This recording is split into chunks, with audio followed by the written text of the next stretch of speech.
इस वीडियो में हमने बोला है कि क्वेश्चन 1 से लेकर के क्वेश्चन 5 तक हम आप लोगों को बताने वाला हैं, लेकिन ये वीडियो बड़ा होने लगा और ये वीडियो काफ़ी बड़ा हो जाता है। इसकी वजह से हमने क्या किया कि आप लोगों को क्वेश्चन 1 और क्वेश्चन 2 और क्वेश्चन 3 तक ही सीमित कर दिया और तुरंत इसके अगले वीडियो में हम आप लोगों को क्वेश्चन जो भी इसमें प्रश्नावली के क्वेश्चन बचे हुए हैं उसको लेकर के मिलते हैं। फिलहाल इस वीडियो में क्वेश्चन 1, 2 और 3 ही हम देखेंगे। तो आगे बताएगा वीडियो में हमने बोला है कि 5 तक बताऊंगा, लेकिन मैंने 3 तक ही बताया है। तो अगले वीडियो में अगले क्वेश्चन के साथ हम लोग मिलते हैं। तो चलिए आज का वीडियो स्टार्ट करते हैं। हेलो दोस्तों, वेलकम टू आरके कोचिंग 2.0। स्वागत है आप सबके अपने यूट्यूब चैनल आरके कोचिंग 2.0 में। और आज मैं आप लोगों को क्लास 10th की एक्सरसाइज 3.2 के क्वेश्चन नंबर 1 से क्वेश्चन नंबर 5 तक और सॉल्व कराने वाला हूं, जिसको आप लोग सावधानीपूर्वक देखेंगे। तो चलिए, पहला क्वेश्चन कह रहा है, उसका पहला पार्ट हम लोग सॉल्व करेंगे। तो पहला क्वेश्चन कह रहा है कि निम्न समस्याओं में रैखिक समीकरणों के युग्म बनाइए और उनके ग्राफीय विधि से हल ज्ञात कीजिए। हम लोग को ग्राफीय विधि से इसका हल ज्ञात करना है। तो देखिए क्या कह रहा है क्वेश्चन, हम लोग पढ़ते हैं। कह रहा है कि कक्षा 10वीं के 10 विद्यार्थियों ने एक गणित की पहली प्रतियोगिता में भाग लिया है। कितने बच्चों ने भाग लिया है? 10 लोगों ने। और यदि लड़कियों की संख्या लड़कों की संख्या से 4 अधिक है, लड़कियों की जो संख्या है वो लड़कों की संख्या से कितनी अधिक है? तो 4 अधिक है। तो कह रहा है कि प्रतियोगिता में भाग लेने वाले लड़कों और लड़कियों की संख्या ज्ञात कीजिए। तो चलिए हम लोग इसको करते हैं सॉल्व, और ये बहुत इजी है। देखिए, सबसे पहले ऐसे क्वेश्चंस में हम लोग क्या करते हैं कि देखते हैं कि पूछा क्या है, और जो चीज़ें पूछा होता है उसी को हम लोग मान लेते हैं। तो कह रहा है कि लड़कों और लड़कियों की संख्या ज्ञात कीजिए। तो हम लोगों से लड़कों और लड़कियों की संख्या पूछा है, तो हमारा पहला काम होगा कि माना लड़कों की संख्या x तथा लड़कियों की संख्या y है। माना लड़कों की संख्या x तथा लड़कियों की संख्या कितनी है? तो y है। अब यहाँ पर लिखेंगे हम लोग प्रथम शर्तानुसार। प्रथम शर्तानुसार मतलब कि पहले शर्त के अनुसार, अकॉर्डिंग टू फर्स्ट कंडीशन। तो देखिएगा, पहला शर्त हम लोग का क्या करा है कि कक्षा 10 के 10 विद्यार्थियों ने गणित की पहली प्रतियोगिता में भाग लिया। इसका मतलब ये हुआ कि लड़के लड़की सब मिलाकर के कितने हैं? 10 हैं। तो यहाँ हम लोग क्या करेंगे कि लड़कों की संख्या प्लस लड़कियों की संख्या और दोनों मिलाकर के हो गया 10। इसको मान लेंगे हम लोग इक्वेशन नंबर फर्स्ट। अरे ओके, अब हम लोग चलते हैं आगे। यहाँ पर लिखेंगे दूसरे शर्तानुसार। तो दूसरा शर्त हम लोग का क्या कह रहा है, यहाँ पर थोड़ा सा ध्यान देंगे तो आप लोगों को पता चलेगा। देखिए, कह रहा है कि यदि लड़कियों की संख्या लड़कों की संख्या से 4 अधिक है। कहने का मतलब ये है कि लड़कियों की संख्या, देखो बाबू, लड़कियों की संख्या यहाँ पर क्या है? y। तो ये जो y है लड़कियों की संख्या, वह लड़कों की संख्या से कितनी अधिक है? 4 अधिक है। तो x प्लस कितना हो जाएगा? 4, क्योंकि लड़कों की संख्या में अगर 4 जोड़ेंगे तो लड़कियों की संख्या के बराबर हो जाएगा। ठीक है, तो अब यहाँ पर हम लोग बनाएंगे इक्वेशन। तो हम लोग क्या करेंगे कि x को इधर लाएंगे तो हो जाएगा हम लोगों का -x, और यहाँ पहले से है +y और इजिकल टू हो गया 4। इसको हम लोग मान लेंगे इक्वेशन नंबर सेकेंड। ठीक है, तो ये हम लोगों के 2 इक्वेशन बन गए। अब इन इक्वेशंस का हम लोग खींचेंगे लाइन, ग्राफ खींचेंगे, और उस ग्राफ की मदद से हम लोगों को बताना है कि इन लड़कों की संख्या कितनी है और लड़कियों की संख्या कितनी है। तो देखिए, मैं आगे आप लोगों को बताता हूँ। तो हम लोग यहाँ पर क्या करेंगे कि लिखेंगे समीकरण फर्स्ट से। तो समीकरण फर्स्ट से हम लोग बिंदु पहले प्राप्त करेंगे ग्राफ को ड्रा करने के लिए, लाइन को खींचने के लिए। तो देखिए, सबसे पहले हम लोग का काम होगा, यहाँ पर हम लोग का इक्वेशन है x + y = 10। यही ना समीकरण नंबर फर्स्ट है। तो हम लोग क्या करेंगे कि यहाँ पर जो है ऐसा करेंगे कि लेट मतलब होता है माना। y के हम लोग कोई 2 मान या 3 मान हम लोग मान लेंगे। ठीक है, और उसके बाद उसमें रखेंगे और x का हम लोग अलग अलग मान निकालेंगे। तो इसके लिए सबसे पहले क्या करेंगे, x = +y को उधर भेजेंगे तो क्या हो जाएगा? -y। अब हम लोग क्या करते हैं कि लेट y = मान लेते हैं 3, 4, 5। और एक बात आप लोग दिमाग में रखिएगा कि कुछ भी मान सकते हैं, मानने पर गलत नहीं होता है। बस यह ध्यान रखना होता है कि अब 10 है तो अब ये नहीं कि 100, 150 मान लेंगे। अरे 4, 5, 6, 7, 8 कुछ भी इसके आसपास वाली वैल्यू हम लोग मानते हैं। तो हमने मान लिया 3 4 5, तो x के अलग अलग मान लिखेंगे। देखिए जब 3 रखेंगे तो 10 - 3 इजिकल टू कितना मिलेगा 7, और फिर जब हम 4 रखेंगे तो 10 - 4 इजिकल टू कितना मिलेगा 6, और फिर हम जब 5 रखेंगे तो 10 - 5 इजिकल टू हम लोग को कितना मिल जाएगा 5 मिल जाएगा। तो यहाँ से x का 3 मान मिला कब, जब हमने y का 3 थे मान माना। तो यहाँ से बिंदु हम लोगों को मिल जाएगा, क्या मिलेगा बिंदु। तो यहाँ से हम लोग बिंदु बना लेंगे। तो बिंदु होता है क्या x, y। तो x है 7, y है 3, तो पहला बिंदु होगा 7, 3। दूसरा बिंदु हम लोगों का होगा 6, 4, और तीसरा बिंदु हम लोगों का होगा 5, 5। तो ये हम लोगों ने समीकरण फर्स्ट से बिंदु बना लिया 3 थे। I understand. अब हम लोग क्या करेंगे, देखिएगा जरा ध्यान से। यहाँ पर जो हम लोगों का ऊपर दिखाई दे रहा है समीकरण नंबर 2, तो हम लोग यहाँ पर अब इसको लिखेंगे समीकरण 2 से, और हम लोग बनाएंगे समीकरण 2 से बिंदु, ठीक है। तो यहाँ पर हमने लिख दिया समीकरण 2 से। तो समीकरण 2 हम लोग का क्या है बाबू, समीकरण 2 है -x + y = 4। तो यहाँ पर देखिए हम इसी को ट्रांसफ़र कर देते हैं, उससे कोई फ़र्क पड़ने वाला नहीं है। तो y = हम लोग का क्या हो जाएगा 4 + x। अब हम क्या करते हैं कि लेट हम लोग x की वैल्यू मान लेते हैं 1 2 3, ताकि इसके आसपास की वैल्यू हम लोगों को मिल जाए। तो माना x = 1 2 और 3 मान लिया, कुछ भी मान सकते हैं, इसमें कोई दिक्कत नहीं आती है, ठीक है।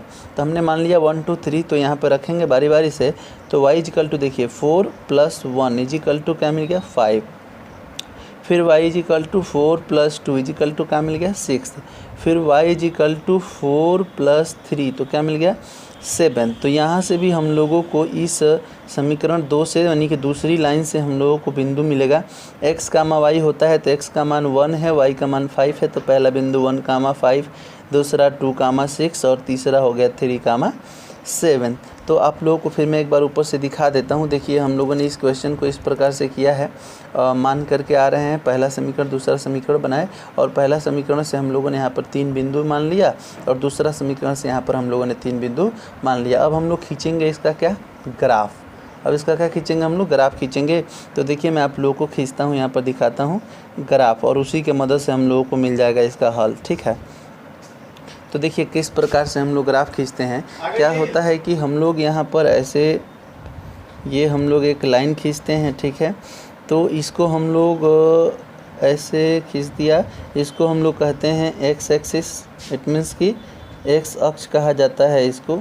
और यहाँ पर हम लोग लिखते हैं x डैश, और यहाँ पर होता है y एक्सिस, y अक्ष, और यहाँ पर हम लोग लिखते हैं y डैश, और ये होता है ओरिजिन हम लोगों का 0, ठीक है ना।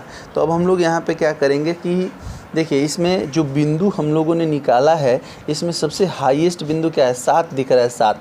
तो हम लोग चारों तरफ 7 का जाल फैलाने का प्रयास करेंगे, चारों तरफ नहीं बल्कि सब बिंदु, देखिए सब बिंदु प्लस में ही है, तो सिर्फ प्लस वाले दिशा में हम लोग 7 तक फैला लेंगे। तो देखिए यहाँ पे लिखेंगे 1 समान दूरी पर ही लिखा जाएगा, 2 3 4 5 6, और ये हम लोग का हो गया 7। फिर ये प्लस y के अक्ष के प्लस दिशा में हम लोग फिर उसी तरीके से कर लेंगे। तो ये हम लोग का हो गया 1, ये हो गया 2 3 4 5 6, और ये हो गया 7, ठीक ना। तो अब हम लोग चलते हैं ग्राफ ड्रा करते हैं। तो देखिए ये पहला रेखा खींचते हैं 7, 3, यानी कि पहले x पर 7 और y पर 3, x y होता है तो x पर 7 और y पर 3, तो ये हुआ y पर 3, और यहाँ हम लोगों का है x पर 7, ठीक है ना। तो पहला बिंदु हम लोगों का हो गया यहाँ पर, ठीक है। और दूसरा बिंदु देखते हैं क्या है 6, 4, तो x पर 6 और y पर 4, तो ये रहा y पर 4, और यहाँ हम लोगों का रहा x पर 6, तो ये हो गया हम लोगों का इस जगह पर, ठीक है। और फिर अगला क्या है हम लोगों का 5, 5, तो ये हम लोगों का हो गया x पर 5, और फिर यहाँ हम लोगों का हो जाएगा आ जाते हैं, तो यहाँ पे हो गया हम लोगों का y पर 5, ठीक है। तो इन बिंदुओं से हो करके हम लोग क्या खींच देंगे, इसकी लाइन को खींच देंगे। तो देखिए ये रही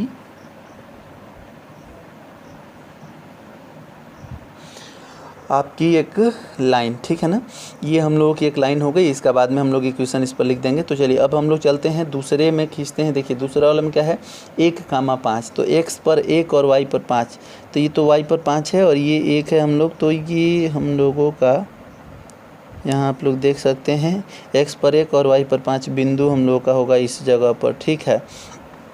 फिर हम लोग का अगला क्या है, तो 2,6 है, x पर 2 और y पर 6, तो ये हम लोगों का हो जाएगा इस जगह पर,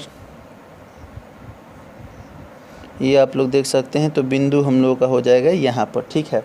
और अगला बिंदु हम लोगों का क्या है, तो है 3,7, तो x पर 3 और y पर 7, तो ये हम लोगों का हो जाएगा यहाँ पर होगा, थोड़ा सा डाउन में आएगा, यहाँ पर आएगा ये बिंदु, ठीक। तो यहाँ से हमने क्या किया कि ये हम लोगों का हो गया x, ये हम लोगों का हो गया 3,7। तो अब यहाँ से हम लोग एक लाइन इसको सीधा ड्रा कर देंगे, ठीक है। तो ये हम लोगों का हो गया। अब बिंदुओं को हम लोग ये काम करते हैं, लिख लेते हैं। तो पहला बिंदु हम लोगों का क्या था, 7,3 था। ये वाला बिंदु क्या था, 6,4 था। और ये वाला बिंदु क्या था, तो 5,5 था। यहाँ पर कौन सा बिंदु है, 3,7 है। और ये वाला बिंदु कितना है, तो हम लोगों का ये वाला बिंदु है 2,6, तो यहाँ पे लिख देते हैं 2,6। और ये वाला बिंदु कितना है हम लोगों का, तो 1,5 इधर डाल दीजिए, 1,5। तो देखिए दोनों रेखाएं यहाँ पे लिखेंगे हम लोग कि चूँकि दोनों रेखाएं 3,7 पर, किस पर, 3,7 पर प्रतिच्छेदित करती हैं,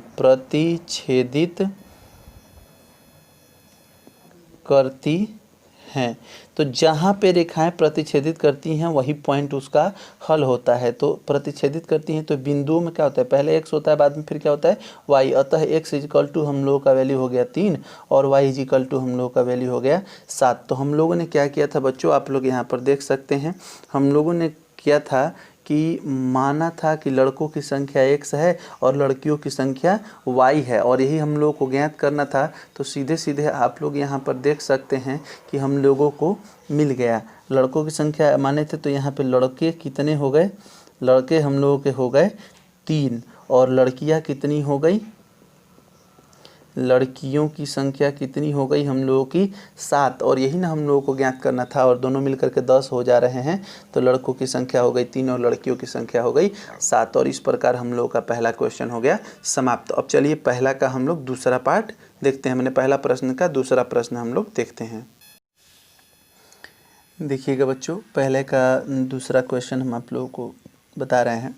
कह रहे हैं कि 5 पेंसिल तथा 7 कलमों का कुल मूल्य 50 रुपया है, ठीक है।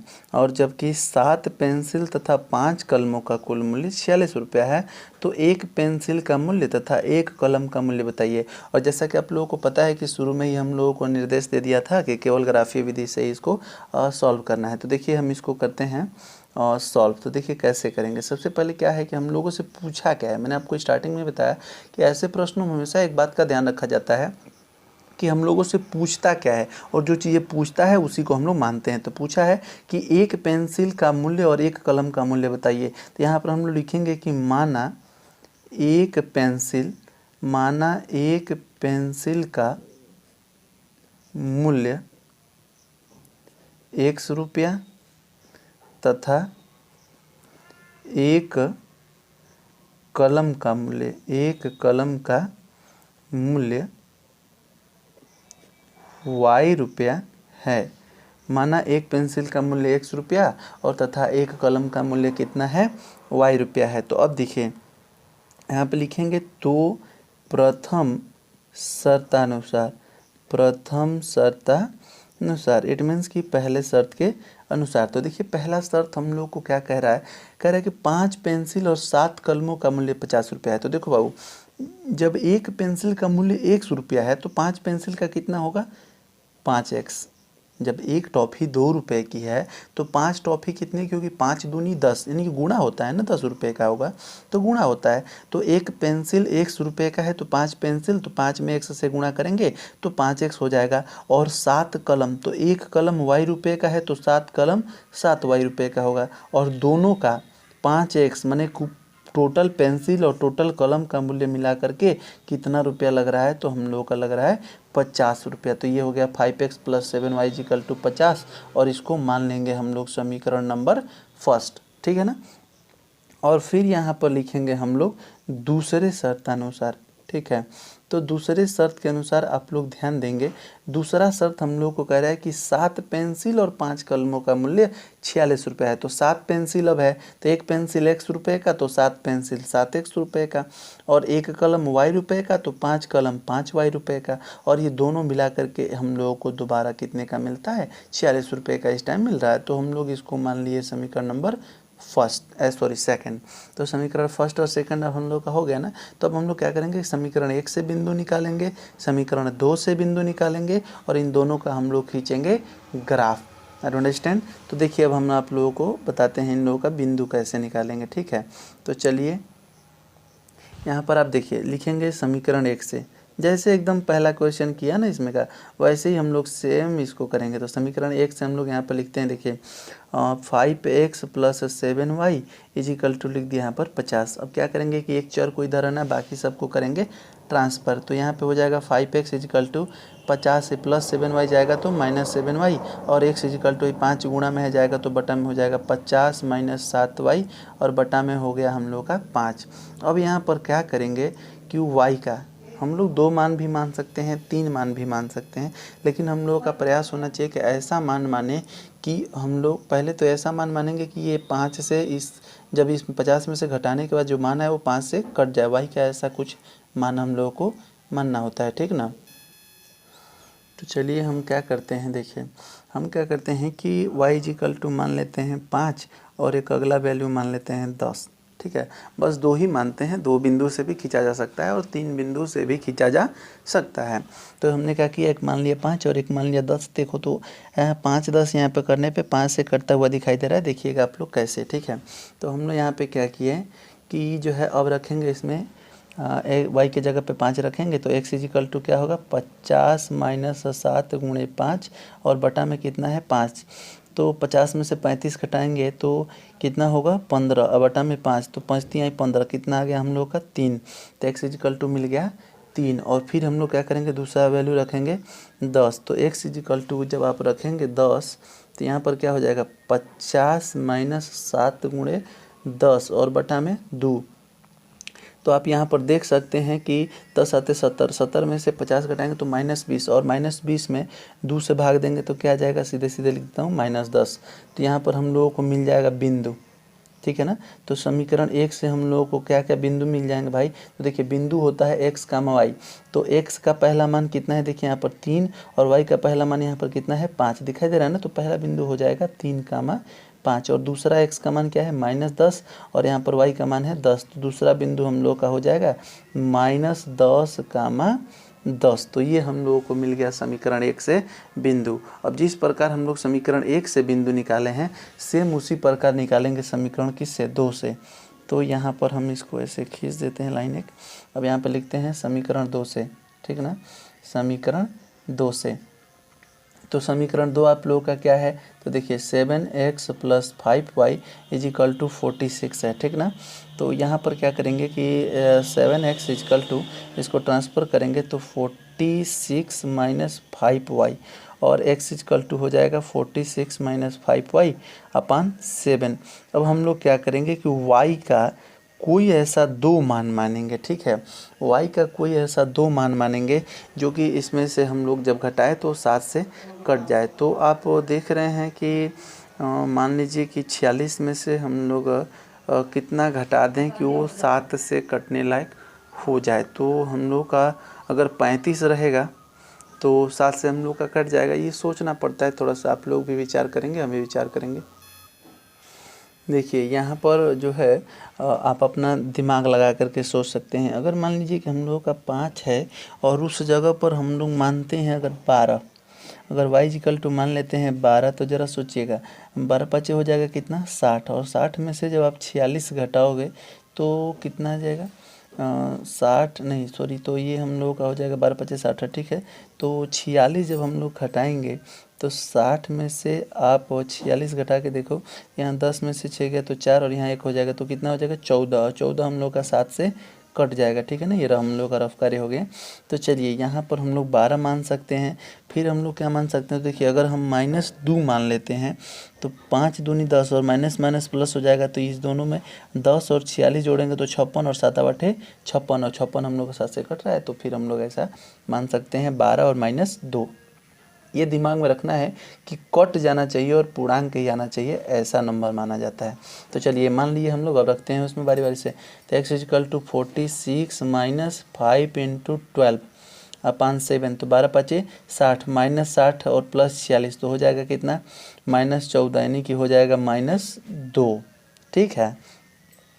और 7 दूनी 14 हो जाएगा, कट जाएगा। तो फिर x = अब हम लोग का अगला क्या होगा, तो 46 - 5 × -2 और बटा में 7, तो माइनस माइनस कितना होता है प्लस, तो ये जाएगा प्लस 5 दूनी 10 और 46 में 10 जोड़ेंगे तो 56/7, तो 7/56। x = कितना मिल गया 8। तो अब इस यहाँ से हम लोगों को ज़रा ध्यान दीजिएगा, अब ये 8 हम लोग का आ गया, तो यहाँ से हम लोगों को मिलेगा बिंदु। तो बिंदु हम लोग का क्या मिलता है x, y। तो x का पहला मान क्या है -2 है और y का पहला मान कितना माने है 12, तो -2, 12। और दूसरा क्या हो जाएगा, तो x का मान 8 है और y का मान -2 है, तो 8, -2 ये रहा हम लोगों का, ठीक है। अब हम लोग खींचेंगे इसका ग्राफ, दोनों समीकरणों से बिंदु निकाल लिए ना, अब हम लोग खींचेंगे ग्राफ। तो चलिए देखते हैं इसका ग्राफ कैसे होगा और क्या होगा, ध्यान दीजिएगा, ठीक है। तो देखिए ग्राफ, ठीक ना। तो इन बिंदुओं में, दोनों बिंदु आप लोगों को स्क्रीन पे दिखाई दे रहा है, इन बिंदुओं में देखिए सबसे बड़ा नंबर क्या है 12 दिख रहा है ना, और माइनस वाला भी दिख रहा है। तो हम लोग क्या करते हैं, यहाँ पे चारों तरफ जाल फैला लेते हैं, माइनस वाले का भी और जो है प्लस वाले का भी। तो देखिए हम लोग क्या करेंगे कि यहाँ पे एक ऐसे लाइन खींच देंगे, ये लाइन खींचा, ठीक, और फिर इधर से हम लोगों ने ये लाइन खींचा, ठीक। और आप लोगों को पता है इसको हम लोग बोलते हैं, तो थोड़ा सा समस्या की वजह से रुकना पड़ा, बैटरी प्रॉब्लम आ गई है, कोई बात नहीं। इसको देखते हैं, इसको बोलते हैं एक्स एक्सिस, और यहाँ पे लिख दिया एक्स डैश, और यहाँ पर होता है वाई एक्सिस, और यहाँ पर होता है वाई डैश, ठीक है। तो चलिए अब हम आप लोगों को इसमें सबसे पहले यहाँ पे देख लीजिए, खींचते हैं ग्राफ। तो यहाँ पे माना जाता है क्या 0, ये होता है मूल बिंदु, और चारों तरफ हम लोग 12 तक का जाल फैलाते हैं, ठीक। तो देखिए बच्चों, अब हम लोग हर तरफ क्या करेंगे कि 12 तक का जाल फैला लेंगे, मतलब एक तरह से 12 तक की संख्याएं चारों तरफ लिख लेंगे। तो यहाँ पर हमने लिखा 1 2 3 4 5 6 7 8 9 10 11 12, ठीक है। फिर हम लोग ऊपर की तरफ भी लिख लेंगे 1 2 3 4 5 6 7 8 9 10 11, और यहाँ पर हमारा हो गया 12, ठीक है।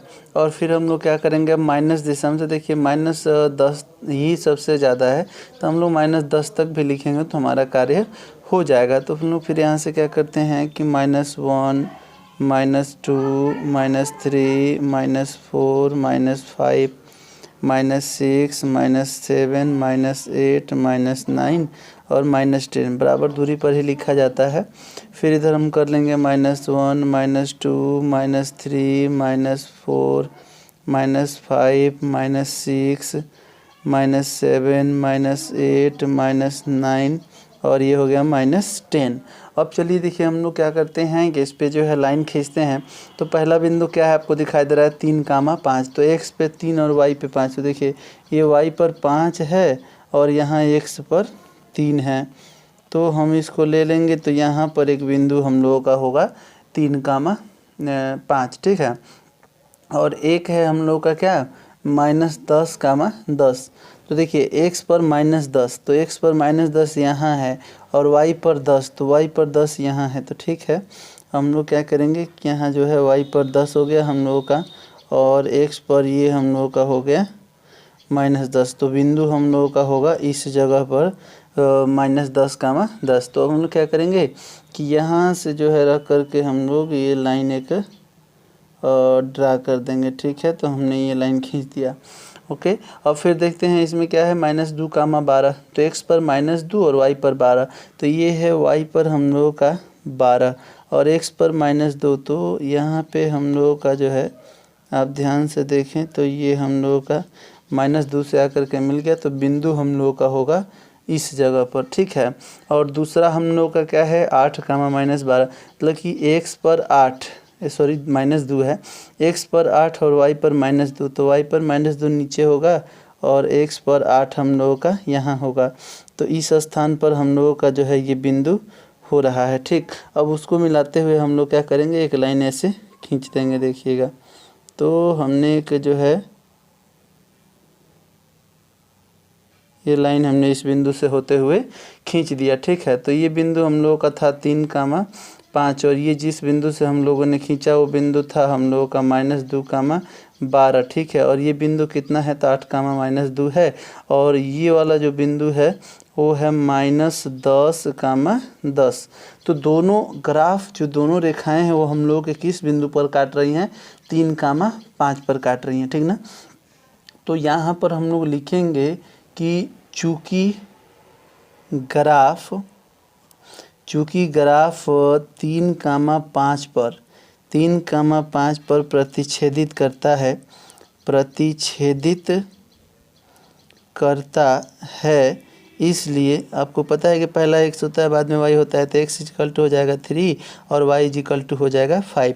तो जैसा कि आप लोग ऊपर देख पा रहे हैं, तो देखिए इस जगह पर हम लोगों ने जब सवाल को हल करना शुरू किया था तो साफ साफ लिखा था कि माना एक पेंसिल का मूल्य x रुपया तथा एक कलम का मूल्य कितना है, y रुपया, और यही सवाल में हम लोगों से पूछा भी था कि एक पेंसिल तथा एक कलम का मूल्य ज्ञात कीजिए। तो देखिए बच्चों, यहाँ पर हम लोगों का जो है निकल चुका है इसका मान। ठीक है, x और y का, x का 3 है, y का 5 है, तो एक यहाँ पे आसानी से हम लोग लिख सकते हैं कि अतः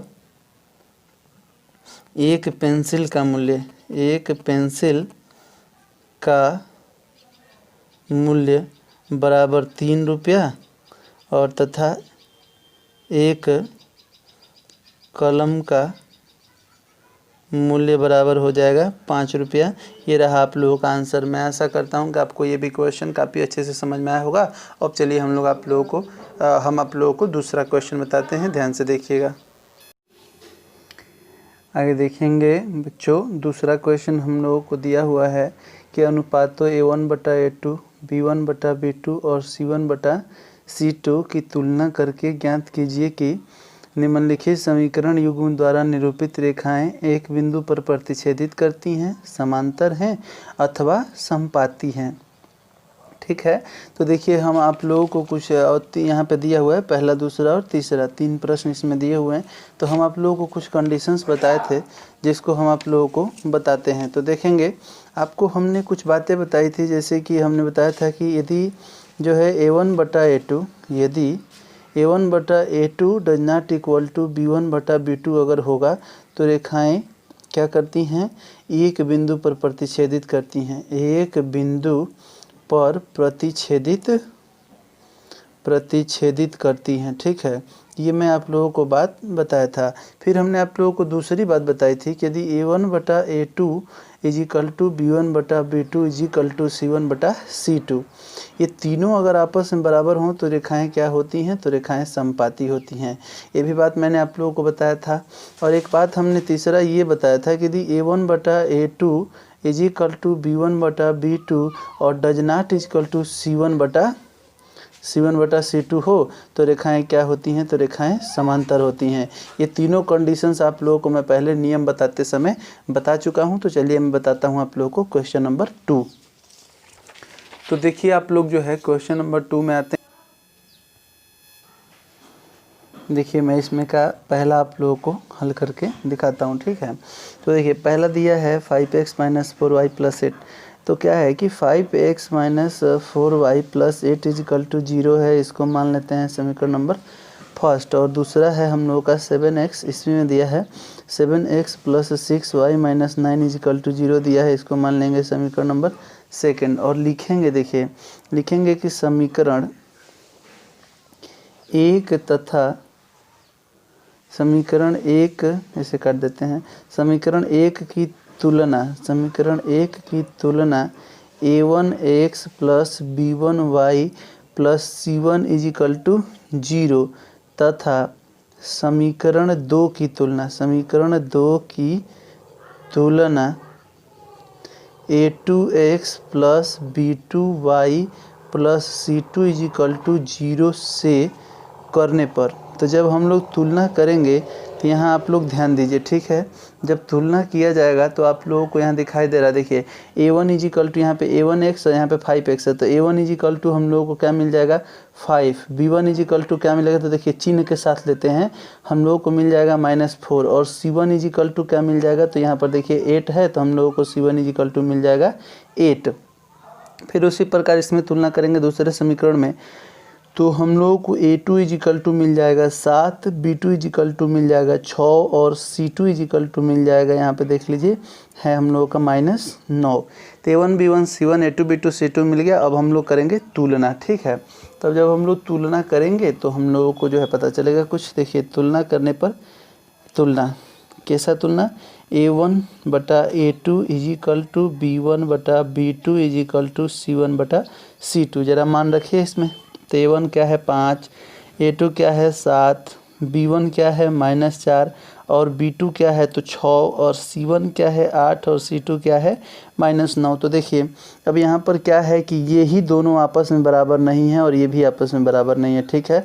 तो यहाँ पर साफ साफ लिखेंगे कि चूँकि a1 बटा a2 does not equal to b1 बटा b2, और हमने आप लोगों को जस्ट अभी बताया कि यदि ये बराबर आपस में नहीं होते हैं तो रेखाएं एक बिंदु पर प्रतिच्छेदित करती हैं, और हम लोगों से प्रश्न में भी यही पूछा है।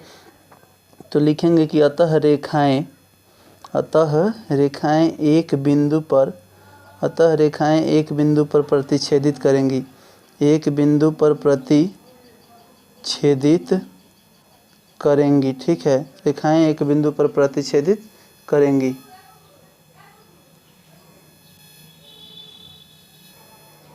तो ये रहा आप लोगों का आंसर। तो ज़रा एक बार फिर ऊपर से आप लोग देख लीजिए, ये रहा हम लोगों का प्रश्न, ठीक है। और ये हम लोगों का इस प्रश्न का पहला पार्ट हमने आप लोगों का कर दिया। यदि आप लोग चाहेंगे तो दूसरा तीसरा पार्ट स्वयं भी कर सकते हैं, लेकिन चलिए मैं आप लोगों को बता देता हूँ इसमें का दूसरा पार्ट, ठीक है ना बच्चों। तो चलिए अब हम लोग देखेंगे, यहाँ पर पहला पार्ट ऊपर हो गया। अब आइए यहाँ पर देखते हैं हम लोग दूसरा पार्ट, ठीक है। तो देखिए इसका दूसरा पार्ट में हम लोगों को दिया है 9x plus 3y plus 12 is equal to 0, इसको मान लीजिए समीकरण नंबर फर्स्ट। और फिर दिया है हम लोगों का 8x plus 6y plus 24 is equal to 0, समीकरण नंबर थर्ड, ठीक है। अब चलिए हम लोग क्या करेंगे कि लिखेंगे कि समीकरण 1 की तुलना a1x plus b1y plus c1 is equal to 0 तथा समीकरण 2 की तुलना a2x plus b2y plus c2 is equal to 0 से करने पर। तो तुलना करेंगे बच्चों, तो हम लोगों को यहाँ पे देखिए, तो a1 इजिकल टू, यहाँ a1x है तो यहाँ 9x है, तो a1 इजिकल टू मिल जाएगा 9। इसी प्रकार b1 इजिकल टू मिल जाएगा 3 और c1 इजिकल टू हम लोगों को मिल जाएगा 12। और इसी प्रकार फिर हम लोग अगर दूसरे समीकरण में देखें तो a2 इजिकल टू हम लोगों को कितना मिलेगा, तो यहाँ पर देखिए 8 है, तो a2 इजिकल टू मिल गया 8, b2 इजिकल टू मिल गया 6 और c2 इजिकल टू मिल गया 24। अब हम लोगों का काम क्या होगा, तब हम लोग करेंगे तुलना। किसकी तुलना भाई, तो तुलना ये a1 बटा a2 इजिकल टू b1 बटा b2 इजिकल टू c1 बटा c2, इसकी हम लोग करेंगे तुलना। तो देखिए a1 बटा a2, तो a1 9 है, a2 8 है, तो 9 बटा 8 हो गया। b1 हम लोगों का 3 है और b2 हम लोगों का है 6, तो 3 बटा 6 हो गया। और c1 हम लोगों का 12 है और c2 हम लोगों का है 24, ठीक है। तो ज़रा आप लोग अगर यहाँ पर ध्यान दें तो फिर जो है यहाँ पे 18 ये हम लोगों का क्वेश्चन में थोड़ा सा शायद मिस्टेक हो रहा है। ये जो है 8 नहीं है बल्कि ये 18 है। ठीक है, प्रश्न में 18 दिया हुआ है। मैं ऊपर भी यहाँ पे जो प्रश्न आप लोगों का लिखा हूँ इसमें मैं सुधार कर देता हूँ। यहाँ पर 8 नहीं है बल्कि 18 है। आप लोगों की पुस्तक में आप लोग ध्यान दे लीजिएगा। ठीक है, तो चलिए यहाँ पर 18 है और हमने वहाँ पर लिख दिया 18। अब देखिए आप इसको घटाते हैं तो यहाँ पे हम लोगों का ये A2 का मान मिल जाएगा 18। ठीक, तो अब चलिए 9 एकम 9, 9 दूनी 18, 1/2 हो जाएगा, 3 एकम 3, 3 दूनी के 6, 1/2, 12 एकम 12 और हम लोगों का हो गया 12 दूनी 24। तो इट मीन्स हो गया कि 1/2 इजिकल टू 1/2 इजिकल टू 1/2। तो यहाँ एक बात निकल के आती है कि चूँकि A1/A2 is equal to B1/B2 is equal to C1/C2 है।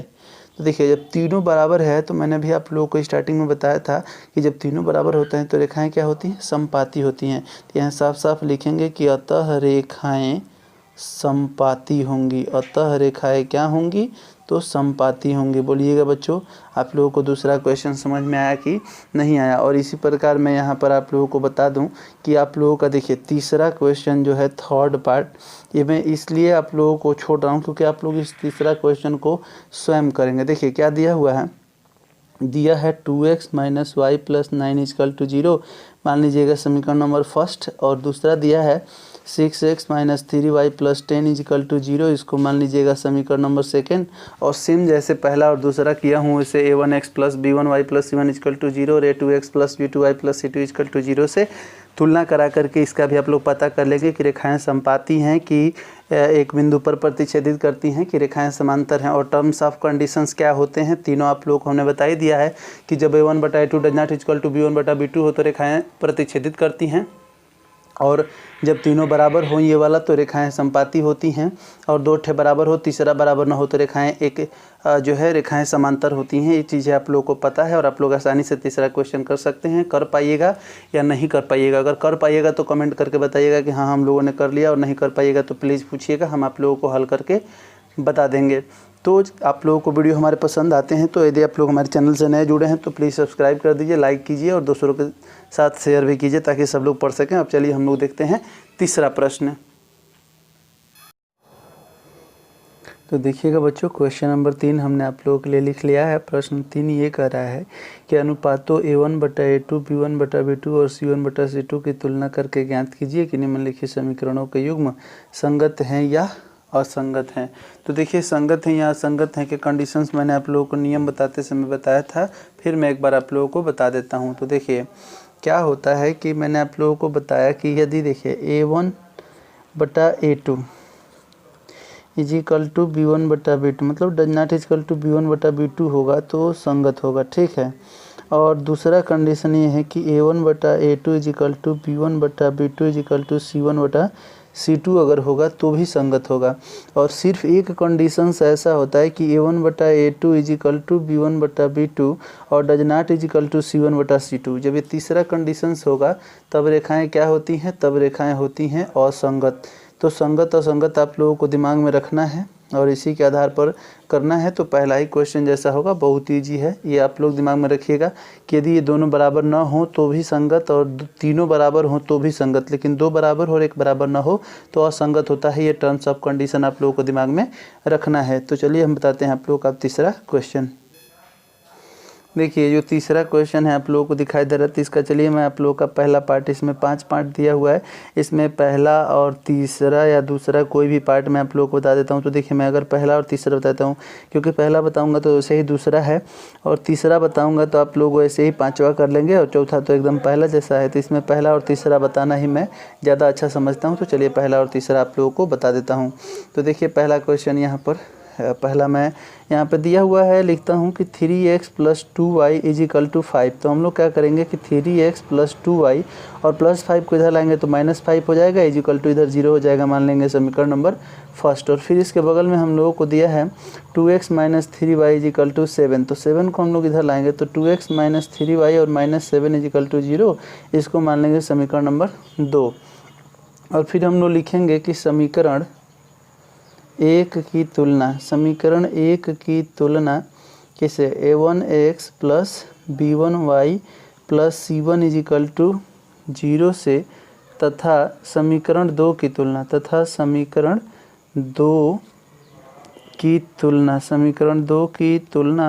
a2x plus b2y plus c2 is equal to 0 से करने पर। तो जब हम लोग तुलना करेंगे तो हम लोग यहाँ पर देख सकते हैं कि a1x है तो यहाँ 3x है, तो हम लोगों को a1 इज इक्वल टू मिल गया 3 और यहाँ पर b1 इज इक्वल टू हम लोगों को मिल गया 2 और c1 इज इक्वल टू मिल गया -5 और सेम एज इट इज़ यहाँ पर मिल जाएगा a2 इज इक्वल टू मिल जाएगा 2, b2 इज इक्वल टू मिल जाएगा -3 और c2 इज इक्वल टू मिल जाएगा -7। अब चलिए हम लोग करेंगे तुलना, ठीक है ना। तो देखिए तुलना करते हैं तो यहाँ पे हो जाएगा तुलना में किसकी तुलना करेंगे a1 बटा a2 is equal to b1 बटा b2 is equal to c1 बटा c2। तो चलिए a1 3 है, a2 2 है इज इक्वल टू b1 2 है, b2 -3 है और c1 हम लोगों का -5 और ये -7, माइनस तो कट गया, लेकिन फिर भी ये तीनों आपस में बराबर नहीं है। तो चूंकि मैंने अभी आप लोगों को जस्ट बताया कि यदि a1 बटा a2 does not equal to b1 बटा b2, तो सीधे लिखेंगे कि चूंकि a1 बटा a2 does not equal to b1 बटा b2 है, जब ये कंडीशन होता है तो रेखाएं क्या होती हैं, संगत होती हैं। अतः यहाँ पे साफ साफ लिखेंगे कि अतः रेखाएं संगत होंगी। बस इतनी छोटी सी बात हम लोगों को बताना था। और ये रहा आप लोगों के जो है तीसरा प्रश्न का पहला पार्ट, जो कि बहुत ईजी आप लोगों को समझ में आ गया होगा। और चलिए अब मैं बताता हूँ इसका तीसरा पार्ट, ठीक है। तो ये आप लोगों का हो गया है पहला पार्ट और इसका हम लोग सॉल्व करेंगे तीसरा पार्ट। तो आइए देखिए इसका तीसरा पार्ट मैं यहाँ पर लिखता हूँ, ठीक है। तो देखिए तीसरा पार्ट क्या है। तीसरा पार्ट में दिया हुआ है हम लोगों का कि 3/2x plus 5/3y is equal to 7। इसका हम लोग ऐसे भी कर सकते हैं, जैसे मान लीजिए 2 और 3 का एलसीएम लेंगे तो हो जाएगा 6, 2 3 6 तो 3 3 के 9x और प्लस 3 दूनी के 6 2 होगा तो 2 5 10y बराबर 7। तो यहाँ पे हो जाएगा क्या 9x plus 10y is equal to 6 का 42। तो यहाँ हो जाएगा 9x प्लस 10y और प्लस 42 को इधर लाएंगे तो क्या होगा -42 इज इक्वल टू 0 मान लीजिएगा समीकरण नंबर फर्स्ट, ठीक है। और फिर उसी में आगे हम लोगों को दिया है 9x minus 10y is equal to 14। तो 14 को इधर लाएंगे तो 9x माइनस 10y और -14 प्लस 14 आएगा तो क्या होगा -14 इज इक्वल टू 0 हो जाएगा और इसको मान लेंगे समीकरण नंबर सेकेंड, ठीक है ना बच्चों। अब यहाँ पर हम लोग लिखेंगे कि समीकरण 1 की तुलना a1x plus b1y plus c1 is equal to 0 तथा समीकरण 2 की तुलना किसे करेंगे a2x plus b2y plus c2 is equal to 0 से करने पर। तो जब हम लोग तुलना करेंगे बच्चों तो यहाँ साफ साफ आप देखिए कि a1x है तो यहाँ 9x है तो a1 इज इक्वल टू क्या होगा 9 होगा, b1 इज इक्वल टू इसी प्रकार 10 होगा और c1 इज इक्वल टू -42 हो जाएगा, ठीक है। और यहाँ से कंपेरिजन आप जब लोग यहाँ पे तुलना करेंगे कंपेयर करेंगे तो a2 इज इक्वल टू हम लोगों का 9 हो जाएगा, b2 इज इक्वल टू -10 हो जाएगा और c2 is equal to minus हो जाएगा 14, ठीक ना। तो ये हम लोग का a1 b1 c1 a2 b2 c2 मिल गया। अब हम लोग करेंगे क्या तुलना, ठीक है। तो चलिए तुलना करते हैं। तो तुलना में क्या होगा हम लोग का a1 बटा a2 is equal to b1 बटा b2 is equal to c1 बटा c2 की तुलना करते हैं। तो चलिए अब यहाँ पर आप लोग रखिए a1 बटा a2, तो a1 मतलब 9 है और a2 कितना है, a2 भी हम लोग का 9 ही है तो 9 बटा 9 9/9 हो जाएगा और ये 10 -10 हो जाएगा और ये हम लोग का हो जाएगा -42/-14। तो ज़रा आप लोग ध्यान से देखें तो ये 1 हो जाएगा, ये -1 हो जाएगा और ये 3 हो जाएगा। तो क्या ये तीनों आपस में बराबर है, नहीं, ये तीनों आपस में बराबर नहीं है। तो साफ साफ यहाँ लिखेंगे कि चूँकि a1 बटा a2 does not equal to b1 बटा b2 और आपको पता ही है कि जब ये बराबर नहीं होते हैं तो रेखाएँ क्या होती हैं, संगत होती हैं। अतः रेखाएं क्या होंगी, तो हम लोगों की रेखाएं संगत होंगी। तो बोलिए आप लोगों को ये समझ में आया कि नहीं आया, वेरी गुड, सब आप लोगों को समझ में आ गया। तो सेम जैसे मैंने आप लोगों को पहला इसमें का बताया है वैसे ही आप लोगों को दूसरा कर लेना है, चौथा कर लेना है, ठीक है। जैसे मैंने तीसरा बताया है वैसे पांचवा कर लेना है। तो मैं आशा करता हूं कि आप लोग दूसरा वाला और यहाँ पे जो है चौथा वाला और पांचवा वाला स्वयं कर लेंगे। और मैं आप लोगों को यहाँ क्वेश्चन नंबर 1 से लेकर के क्वेश्चन नंबर 3 तक बताया हूँ। और मिलते हैं अगले वीडियो में अगले क्वेश्चंस के साथ। तब तक के लिए बहुत बहुत आप लोगों का धन्यवाद हमारे वीडियो को देखने के लिए। यदि आप लोग हमारे चैनल पर नए आए हैं तो सब्सक्राइब जो है करना ना भूलिए और बेल आइकन को प्रेस कर दें ताकि आने वाले हर नई वीडियो का नोटिफिकेशन मिलता रहे। और इसी प्रकार से मैं आप लोगों को अब आगे पढ़ाने वाला हूं और आप लोगों का कोर्स मैं अंत तक पढ़ाऊंगा। अब फास्ट लेकर के चलूँगा ताकि आप लोगों के समय से पहले सब कुछ पढ़ा दिया जाए। ओके, बहुत बहुत धन्यवाद आप सभी का हमारा वीडियो देखने के लिए। जय हिंद, वंदे मातरम, नमस्कार बच्चों।